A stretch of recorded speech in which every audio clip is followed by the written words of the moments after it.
We're live. It is Tuesday afternoon, just about 1:10, and it's also February the 20th, 2024. Actually means officially, uh, not, I think most mete- meteorologists consider the beginning of month, the beginning of March to be the beginning of spring, although the calendar year says it is, I believe it's the 19th this year. Um, let's see. I like looking these things up. I like having Google right here in front of me. Um, Not that it matters.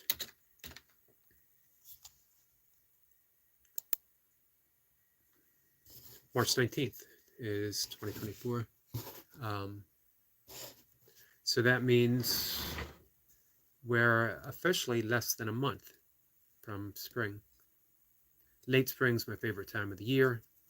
Early summer, it's when everything hits that peak greenage. It's greenage award. Um, it's just beautiful. It turns that deep shade of green that actually feels like it has a vibrational quality that my body responds to. And of course, nature has infinite vibrational qualities. That was what the ancient rishis, the wise men, sages, heard when they uh, translated them into mantras. They heard vibrations.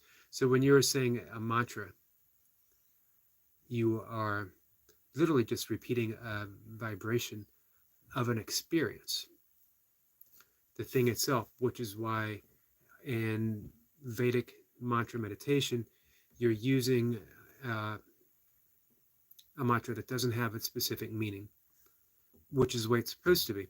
Because if it has a meaning, as you meditate, you begin to focus on the meaning, and that keeps you on the surface level of thought. It doesn't bring you any deeper.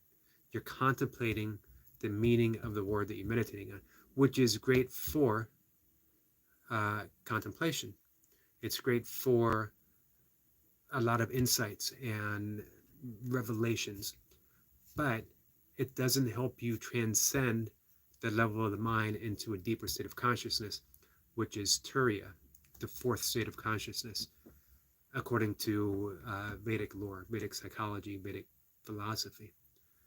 When you meditate upon a vibration that doesn't have a specific meaning, the mind transcends. The mind goes beneath the level of thought. And thought might still be going on the surface, but you have sunk into that consciousness that is beneath thought itself. It's that ever present reality, capacity. Capacity is a beautiful word to use because when we think, let's say we think in terms of the Heart Sutra, emptiness is form and form is emptiness. Um, it can be a little disconcerting. Who wants to focus so much on emptiness, especially realizing our own inherent empty nature, or um, the fact that we are emptiness itself, being displayed as form, hence the Heart Sutra. But when we switch things around a little bit, and instead of focusing on emptiness, we think in terms of capacity. You look at a cup is empty, but it has the capacity to hold whatever we put in it. So it's emptiness serving a purpose. My friend Brian Lane is here. Good afternoon. Seme Seton, I don't know how to pronounce your name, and I'm not sure your reply in there. So I just want to say hi, and I'm not ignoring you. I just don't know what you actually put in there, so I apologize. Brian, how are you? So we use the term capacity as implying that our emptiness is serving a purpose for life itself to be displayed. Emptiness isn't passive. It's not a void of things. It is the primordial essence of things. It is the potentiality of all existence. So when we view emptiness like that, we see it's the sacred root of all things coming into existence. Brian says, I'm good, getting ready to eat soon and get some 5 pumps in. It's a big day. 5 pumps always call. Make sure you definitely get that nutrition in to get you ready for the 5 pumps. So, emptiness is form, form is emptiness. That's the essence of the Heart Sutra. Not the entire Heart Sutra, but the essence of the Heart Sutra. I started talking about spring being late February and not too far away from spring, and somehow got started talking about the Heart Sutra and vibrations and mantras. That's the way the conversation goes sometimes. Brian says, how are you doing today? I'm doing pretty well. I'm actually missing, it's the first day in 785 days that I haven't done high rep burpees of at least 100 or more. I did burpees, I did 50 something in 5 minutes, but I'm already missing it. I plan on keeping burpees in the mix. I definitely want to hit that 800 day mark of doing burpees 800 days in a row without taking a day off. But it is going to be minimal burpee effort for a while. Not because burpees were bad, they actually were helpful as far as my back was concerned. But I'm just feeling the need to keep with the calisthenics, add in a little bit of kettlebell stuff, namely the presses, and eventually goblet squats again, as well as swings, and just regain some strength as far as weights are concerned, keeping with the dips, keeping with the pull-ups, seeing how it goes. This is a routine that I did a long time ago. Not that long ago, 2 years ago, 3 years ago. Nah, maybe more, maybe 5 years ago. And I'll give it a try for maybe 6 weeks, reevaluate, dive back in burpees if I feel like it. I've been, I guess, in a bit of a rut. But burpees are a mainstay, and they'll stay that way. Brian said, I saw that you had a kettlebell. Yeah, really light kettlebell for now. I'm just trying to regain some form and some strength with the bells, work my way up. I'm not too interested in going heavy or seeing how heavy I can go. I want to use enough weight to get the job done and no more. I'm not chasing strength. I'm not chasing reps.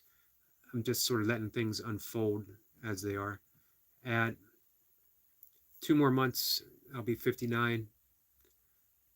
I've chased miles. I've chased weights. I've chased reps. I feel less the need.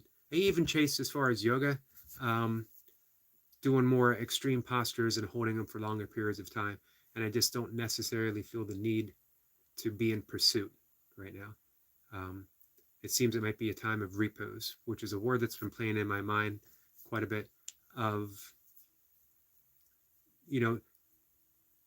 enjoy it. I enjoy moving every day.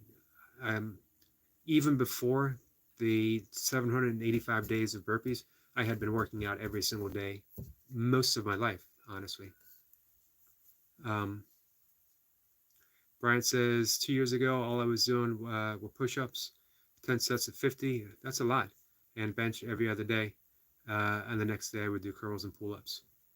That actually is still a pretty sound workout. Maybe throwing some squats in and you're good to go. But man, when you took up burpees, you certainly mastered them.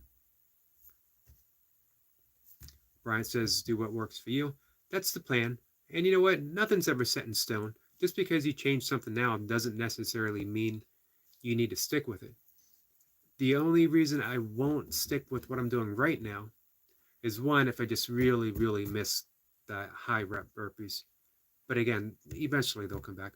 Or if this program doesn't agree with my back. I mentioned before, I hurt my back in 1990, but I basically overcame it, and I came back to lifting heavy and lifting strong for a number of years with just an occasional twinge that was easy to work through and work around, and healed very quickly, not even leaving me incapacitated in the least.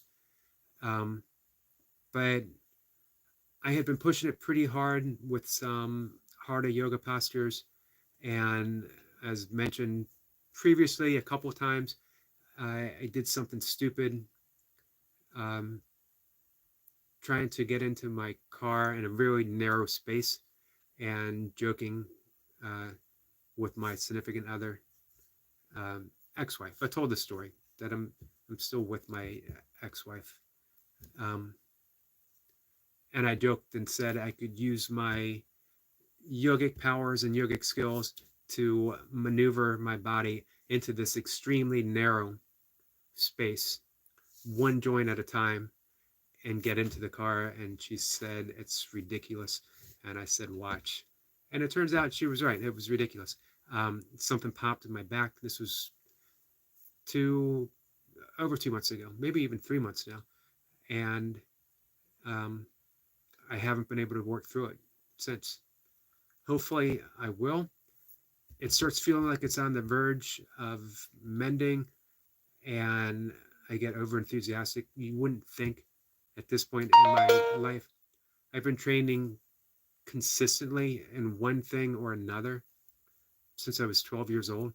So you would think I'd be smart enough to avoid doing stupid things. And yet, here we are. Um,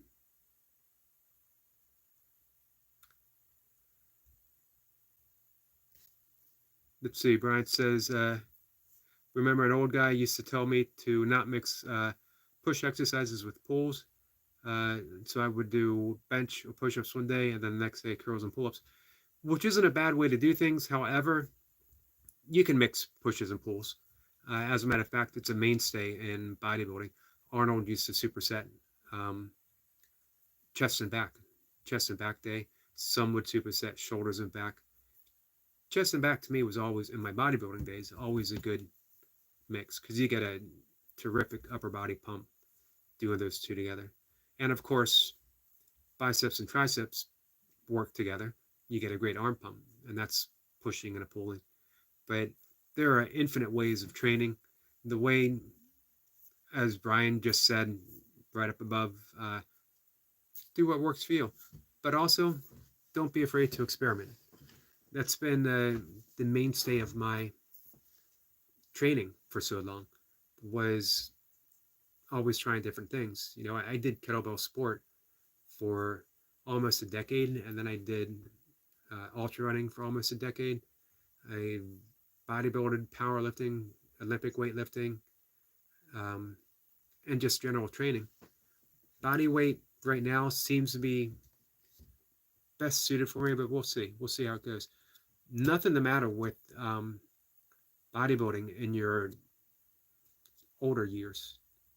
I hate saying older years, but um, it's a viable way of maintaining a high degree of usable muscle mass. Don't want to be overly bulky as you get older, in my opinion, because you have to feed bulk. You have to eat a certain amount of calories to maintain that muscle mass. And in the end, that's just extra weight that you're carrying, an extra weight on the heart, regardless of if it's muscle or fat. Obviously, muscle is more efficient and better for you, but extra weight is still extra weight. So for me, you know, I shed quite a bit of weight for ultra running because I didn't want to carry that extra weight around, but I still wanted to be a strong and fit and look good. You know, there's no small amount of vanity here. Um,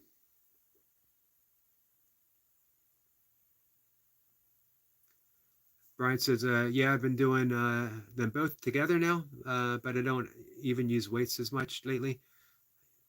Yeah, I saw a couple videos of you benching, strong bench too. The one bench, I think he said you had 240 on, and it was probably every plate you had. It was straight across the bar. I don't think there was room for one more plate. Brian says, yeah, I haven't ate meat in over a year. Been doing plant. Awesome. Good for you. I saw you on the uh, doing burpees for the animals uh, page channel. And he's a good guy, Pete. He's doing what, 340 something every day for I forget how many days. And what it is 329 every day.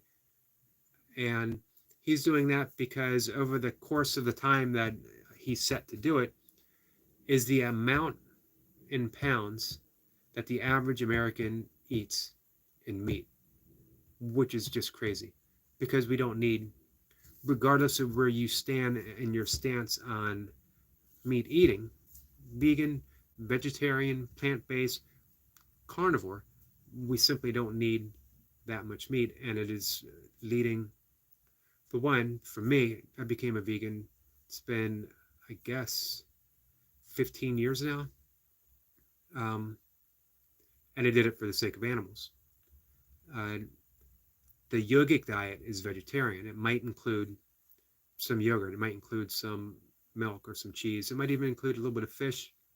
Um, but for me, um, straight vegan was the best option because I took the foundation of yoga, the yamas and the niyamas, with the number one of the ethical restraints being ahimsa, non-harm, and I took that very seriously.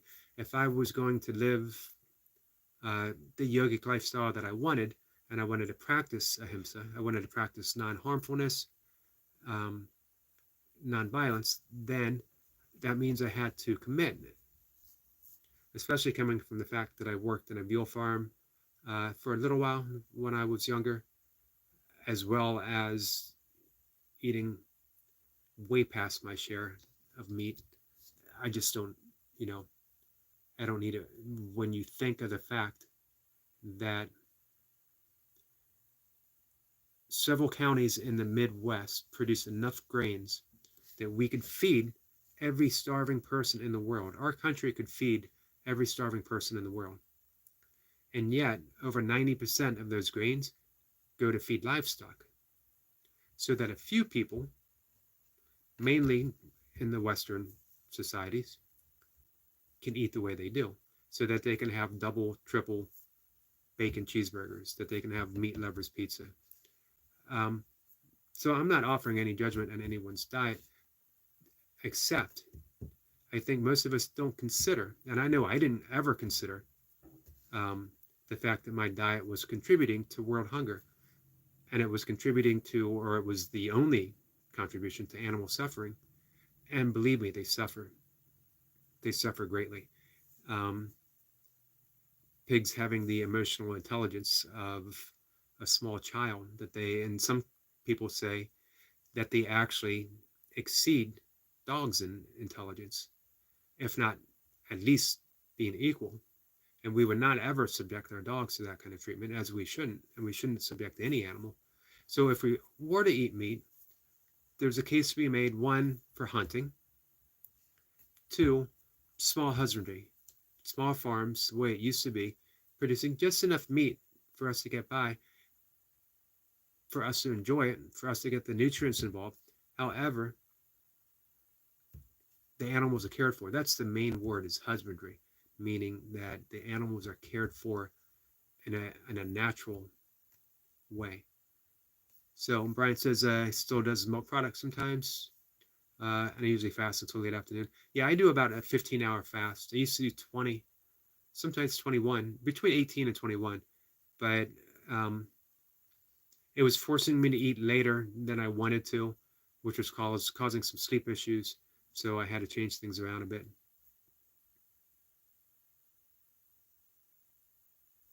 Brian says, and sometimes they can jog and still work out, still not eat right away. Yeah, I get in a little bit of jogging every day still. I do a lot of walking, a lot of fast power walking. As a matter of fact, the last 2 years of my ultra running career was almost 95% walking. And for the long stuff, for the 24-hour races, um, I actually did just as well walking as I did running. Because running, you just, in a course of a 24-hour race, you slow down considerably. By the end of the 24 hours, by 20 hours, by 15 hours, um, unless you're one of the top level people, which I wasn't. Um,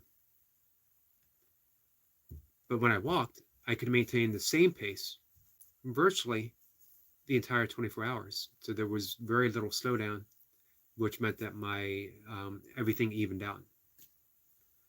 I always think in my 60s, I want to come back. I want to do at least one more 100. In my 60s, hey, if I make it, I'll do another in my 70s. And if I make it past that, I'll do one in my 80s. And recently, there was a world record. 81-year-old set the record for fastest 100. I have no interest in seeing how fast I can do 100, but I am interested in seeing if I can do another 100 in the preceding decades. One of the reasons why I sort of laid it aside, well, one, COVID hit and races were scarce, as well as caregiving for my father in his last years, where I happily devoted all of my energy to taking care of him without even a moment's hesitation. And that meant that races had to be set aside. Training for races had to be set aside. I couldn't devote that much time or energy. As well, I couldn't take the chance of going to a race and being around that many people and then coming back and possibly infecting my father with COVID, because the promise I made for myself when the pandemic hit was that my father was not going to die from COVID. If he was going to die from natural causes, whatever, I couldn't prevent that, but I could prevent him catching COVID to the best of my ability. And I did everything I could to make sure that didn't happen. And he did not die from COVID, I'm happy to say. Brian says, sorry to hear about your dad. Thank you. I appreciate that.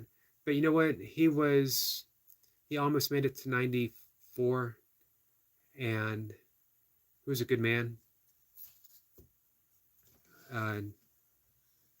Mainstay in my life. So, yeah, again, I appreciate that. And I know that you lost your father as well.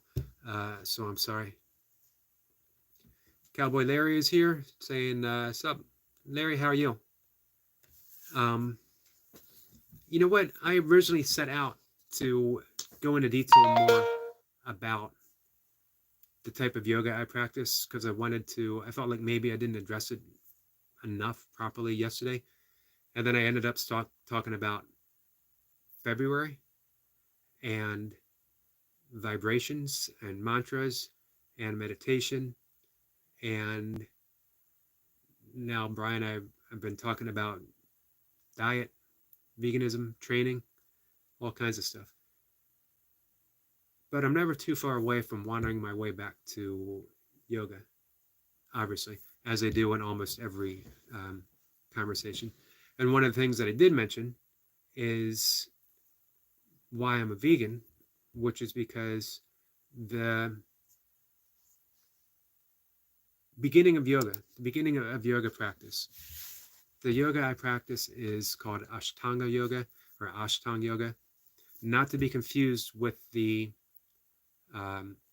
yoga posture sequences called Ashtanga yoga. It's a separate thing. Ashtang literally means 8. And Ashtanga yoga is the 8-fold path, or Raja yoga, which means royal yoga, of Patanjali. He wrote the Yoga Sutras. He's considered one of the major figures in yoga. And it begins 8-fold path, and it is basically a means of reducing our suffering, our psychological suffering. Not saying that we will not find ourselves unhappy sometimes, or grieving, or sorrow. But adding psychological suffering to that mix is completely optional when we know that we don't have to have that suffering. And we get there by self-realization. We get there by realizing how we live our life, how we think, and how we believe our thoughts, how we believe our opinions and our beliefs uh, affect our suffering. If I believe that I am separate from others, if I believe that I am just my thoughts, that I'm just my opinions, that I'm just my body, um, it'll lead me to suffer. So the yogic path begins with what's called the yamas, which are 5 ethical restraints. And the reason they're called restraints is because we don't do certain things, not because they're inherently bad, um, but because, again, they lead to suffering for ourselves and for others. And in the yogic perspective, if anyone else or anything else is suffering, I suffer by extension because of our connection. As Jesus said, the least among us. We take care of everything and everybody, or we try, or we should. And in theory, I think most of us want to. And that's the whole thing with farm animals and their suffering. We don't want to talk about it. We don't want to know about it, because if we knew about it, if we really, really contemplated it, we'd have to change our diets, because no one wants to participate in that kind of suffering, at least willingly or knowingly. So we pretend that we don't know, but we do. And then we joke about it. I have people joke about, oh, it sucks to be a cow, or things like that. And they think that it bothers me because I'm a vegan. It doesn't bother me because I don't participate in that cruelty. But the fact that you joke about it shows me that it bothers you and you're deflecting. Um, so the beginning of the yamas is ahimsa, which again means non-harming or non-violence. This is what Gandhi practiced. This is what Dr. Martin Luther King practiced. And it's so powerful that Gandhi was able to topple the British Empire without a single shot being fired. That Dr. Martin Luther King sparked the civil rights movement that continues to this day, all through practicing nonviolence. Not to mention countless yogis and saints and sages, not to mention the teachings of Jesus being based upon forgiveness. Forgiveness is the ultimate cure for nonviolence. If you forgive someone, there is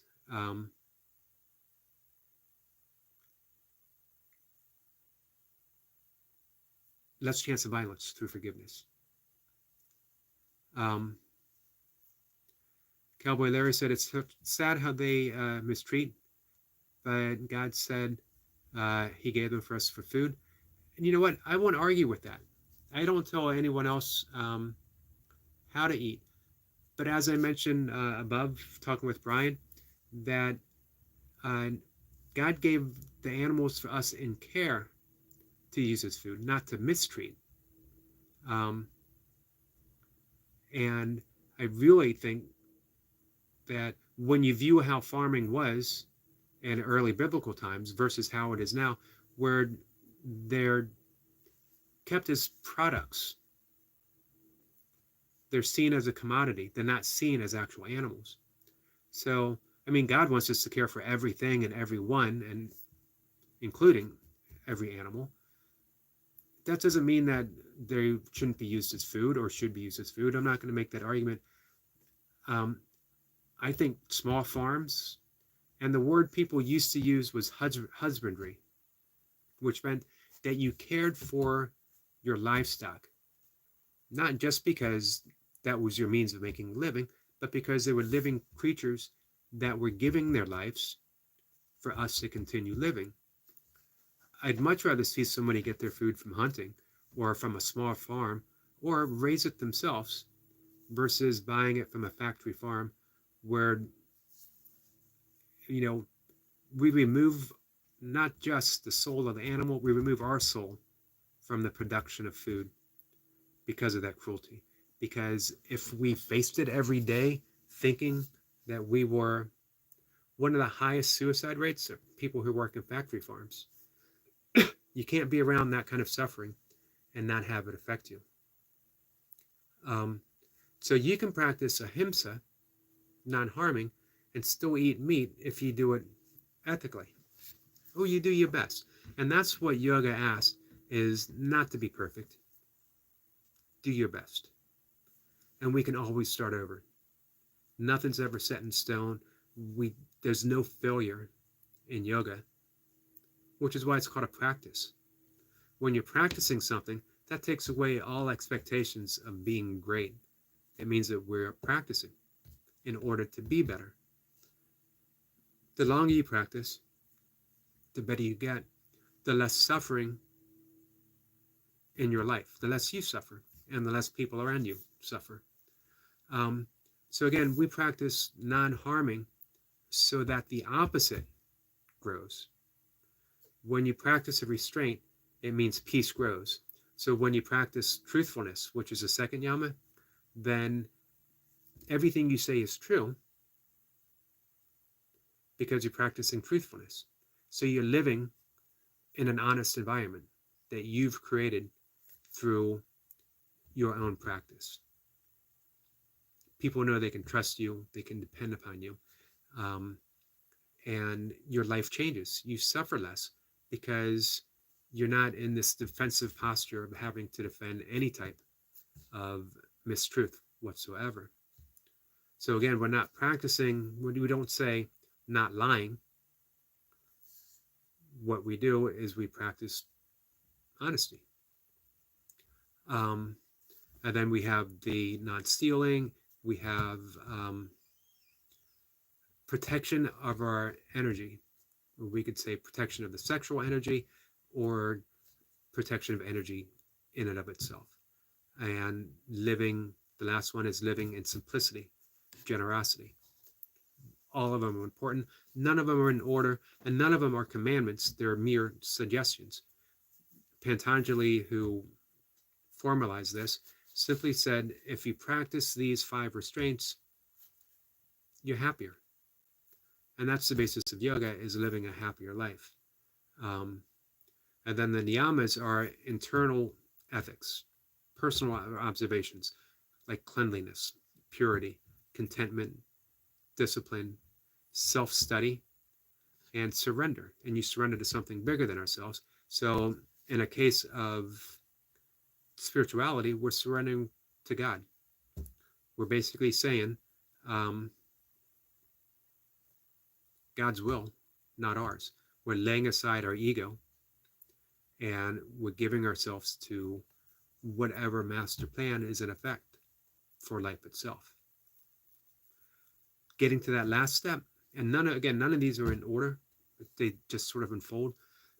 Surrender can be difficult because we are egoically invested in things going the way we demand them to go, which might not be the way God intends, or life intends, or the universe intends for things to go.